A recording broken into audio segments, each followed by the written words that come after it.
Masquera say Zimbabwe, welcome to our channel Confessions and Deep Secrets. Kanakariki kutanka koku hapa nino channel. Please don't forget to subscribe. Kanachungwa nkaro ka subscriber. Don't forget to comment and share this video. Nas Zimbabwe takigira ina ya bulitwa na ex-military. Ya bulitwa na ex-military intelligence officer Comrade Neva. Masquera say avabuda vachitaura about Mamethods Arikushandiswa Kuuraya MaArmy generals. Tofunga vakange vabuda vachitaura ivo vachiti he was going to review Mamethods aya since he was going to share ni followers ao vakabuda on his ex handle vachitaura ivo vachiti make a date today at 7 p.m. I'll be revealing the current method being used to eliminate the generals. Share this and tell others to follow the page and gather here. Tavikuvura my files as promised. Those wakabuda vachitaura vakabuda zvakare vachiti please don't ask me for evidence. My death and life's evil security operations enyika haana paper trail. Panongorongwa graft rorowa chimukutira zvisina pen to paper kana video recording. Anenge ada kuedza kunyora pasi inunzva tunzva inouraiwa ipapo. Garai maziva izvozvo. Ndozvainge zvataurwa navaneva Masquera sei so vazobuda vachitaura Mamethods Arikushandiswa kuassassinata magenerals vakabuda vachitaura ivo vachiti parikushandiswa an odorless and colorless radioactive substance iyo iri kukonzeresa respiratory failure reZimbabwe. Vakabuda vachiti mamwe substance arikushandiswa anosanganisira botulinum, polonium 210, sarin and thallium. Vakabuda vachitaura ivo vachiti exclusive the Assassination Task Force targeting retired military officers has been using odorless and colorless radioactive substances that cause sudden respiratory failure. Some of these substances administered to date include botulinum, polonium 210, sarin and thallium. And Ramberi vachiti the teams monitor movements of the retired generals, take note of their cars and spray the radioactive substances a few hours before the car is used. Upon entry into the car, the charged substance immediately takes effect. Some are laced on car door handles for quick contact. Vakabuda vachiendera mberi vachitaura ivo vachiti a few vakapoisonwa through their birthday cakes and pakaiswa polonium 210 chinzi there are 2 cases dzekuti maside chicks vakatumwa kuno performa matasks aya kumagenerals. Vakabuda vachitaura vachiti some are delivered through special gift parcels given to the retired generals when they are alone. A few were poisoned through birthday cakes and food where polonium 210 was administered. In 2 cases, side chicks were also used to perform tasks in exchange for handsome gifts. Those vakabuda vachitaurwa navaneva Masquera sei Zimbabwe vachitaura pamusoro pekuraiwa kuroitwa magenerals. Ndofunga vakapa warning vachiti hapana kumira mushe. There's another list of 5 magenerals that are targeted that are in order to weaken Vice President aChiwenga. ZANU-PF iri kudonedza military generals ayo arikunzi they are backing Vice President aChiwenga kuti vawanikwe vachipinda president. Ndofunga takaona one of my personal assistant one of my former personal assistant. Ndofunga takaona the former personal assistant Vice President aChiwenga vakashana navo vari general vari Zimbabwe National Army Commander Michael Chaminuka vakashayikwa. So now pane nyaya yaburitswa vakashayika mazuva apfuura.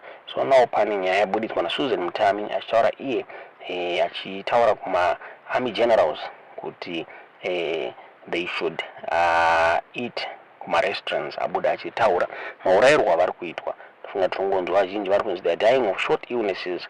So abuda on here Ex-Hendu Akataraya Chiti, dear Zimbabwe National Army generals, in case you might be wondering how you are all dying of short illnesses. When I used to be a regular VIP guest at Defense House, lunch was always prepared and delivered for the generals. Why don't you consider abandoning food that is brought to your offices and buy your own lunch and beverages from different restaurants?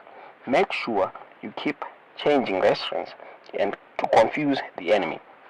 MID should invest in radiation detection equipment so you can check your vehicles before getting in.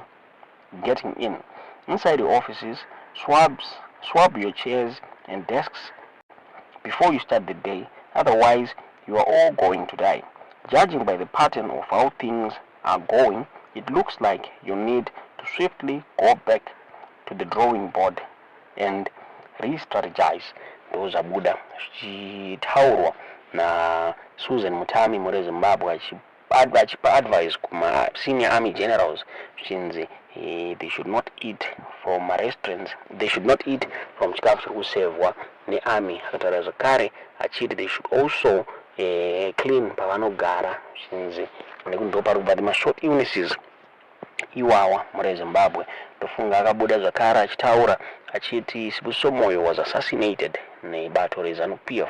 Akabuda zvakare achiti parents shiri aka-assassinatwa zvakare kuburikidza nechikafu chaakadya muri Zimbabwe chinzi he was poisoned. Tisingazive kuti ndizvoro zviri kuitika mubato reZANU-PF kana kuti mugovernment kana kuti vari kuurayana here kana kuti kwava kukuuraya old age iri kuuraya vanhu ava muri Zimbabwe. Tiudzewo zvamuri kufunga pamusoro penyaya iyi mucomment section. Ndofunga inyaya yakanetsa vanhu vakawanda kutaura kuti tiri kuita brother yaparents shiri Peter Zimondi ari kunzi aita accident. He was one of my Air Force bosses muri Zimbabwe. So what is going on ku government ikoko neku army vari kuurayana here kana kuti zveshuwo macircumstances aya ari natural. Tiudze zvamuri kufunga pamusoro penyaya yaburitswa naSusan Mutami kuti chokwadi here vari kuurayana here vanhu ava kana kuti one of my social media activists anozviti Jairos abuda achitaura iye achiti magenerals ari kuraiwa so that Chiwenga anopa power kuna Sean Mnangagwa. Tisingazive kuti inyaya chokwadi here kana kuti abuda. Achitaura iye achiti he is not taking chances, he will wipe them all. This month alone, July 2024, 2 senior army military men have succumbed to a short illness. Let me repeat, vachapera rumwe nerumwe until Chiwenga, who survived the first assassination plot, endorsed Sean Mnangagwa. Abuda achikomenta on his post iyo yakabuda achitaura iye achiti generals akaparticipate mukuuya November 2017 vese vari kuuraiwa. Abuda achiti the most prominent military men who lost their lives since November 2017 coup. Parents shiri Sibusiso Moyo, Douglas nyika yaramba Edzai Chimonyo and Paradzai Zimondi. Most of these succumbed to COVID. Most of them were close to the now weakened General Chiwenga. Buddha achiti the following are departed men that you may have never heard of, but they all died post the November 2017. Some were retired but played a part in toppling Mugabe. Some were eliminated for what they know and were viewed as potential threat to the man on the throne. And when Godfrey Chanakira died, there was a bitter tension between Chiwenga and Mnangagwa. ED wanted him declared as provincial hero, but Chiwenga resisted. The list starts with Godfrey Chanakira. And Colonel Mhlanga was assassinated in a fatal road accident along Bulawayo Plumtree Highway while on his way to Botswana. Colonel Mhlanga had connections with Chiwenga and was known to Colonel Minutaba Baloyi, Chiwenga's new wife. 5. Colonel Dennis Pahla died from injuries sustained in a road traffic accident along Harare Chinwe Road. Assassins forced the car he was traveling in Gwebi River. Brigadier General Charles Kaneta mysteriously collapsed and died at his farm in Nyanga. He was very close to Chiwenga and was part of the army senior officers who coordinated Achiwenga's November 2017 coup, Mnangagwa was very suspicious of him. So the Major General Sidney Bebe, another Achiwenga confidant, died all of a sudden at the Avenues Clinic. Prior to his death, he was fit as fiddle. Again, because Mnangagwa wanted power to himself, he had to apply the mathematical principle to eliminate by substitution. So when the general retired, Clever Chiramba succumbed to COVID. He was a military strategist and he had worked with Achiwenga as his deputy at 5th Brigade in Gweru in 1985 and 1988. He retired in 2004 but remained Achiwenga's advisor, leading to the November 2017 coup. The Brigadier General Emilio Munemo died only a year and some months after the November 2017 coup. It was a very short illness. He was believed to be one of those who had finer details of the plot to oust Mugabe. He would pass some of the information to his son, A.C. Lumumba. The Brigadier General Fidelis Satuku died in 2021 at the military hospital in Mutare, allegedly after poisoning leading to kidney complications. Achiwenga, who was treated in military hospital in China following poisoning, was close to Satuku. And the Brigadier General Colin Moyo died in 2021, allegedly after his blood test showed some abnormalities, substances which were suspected to be a result of poisoning.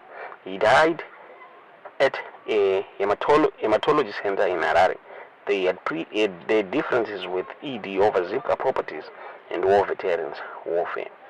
The Brigadier General Sambulo Ndlovu succumbed to COVID. He was a Soviet Union trained military communications guru and tactical trainer with close links to General Achiwenga. His links to Achiwenga made him a threat. Buddha chitaurwa na jana majara jeros muri Zimbabwe tingaziva kuti munoona sei kuti vaviri ava vafa vakatedzana mwedzi uno wa July. Kuuraiwa here kana kuti ndidzo zvamufunga pamusoro penyaya iyi mu comment section.